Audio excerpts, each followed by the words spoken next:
Эд шидийн уран хөвсгөл төслөөс зохион байгуулж байгаа бид нэг нутаг хөвсгөл уран бүтээлийн тоглолт Улаанбаатар Паласын концертын их танхимд энэ оны 6 дугаар сарын 9-ний 19 цагаас болох гэж байна. Тэгэд энэ тоглолтод та бүхнийг хүрэлцэн ирэхийг урьж байна.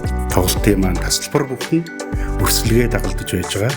Бидний бас хийж байгаа нэг том ажил бол энэ эко хөвсгөлийн төлөө, ногоон хөвсгөлийнхөө төлөө бас хөрөнгө оруулалт хийж байгаа гэж ойлгоорой. Эд шидийн уран хөвсгөл төслийн ажил маш сайн явж байгаа. Гэхдээ одоо бид бүхний дэмжлэг энэ шийдвэрлэх цаг үе дээр маш их хэрэгтэй байж байгаа юм. Бид бүхэн бүгдээрээ сэтгэл зүрхээрээ энэ ирээдүйнхөө хөвсгөлийн үр ач нарыг сайн хүмүүс уулгаж улс орондоо, нутаг орондоо хэрэгтэй тийм зүйлийг бүтээхийн төлөө бид энэ ажлыг санаачилсан юм а.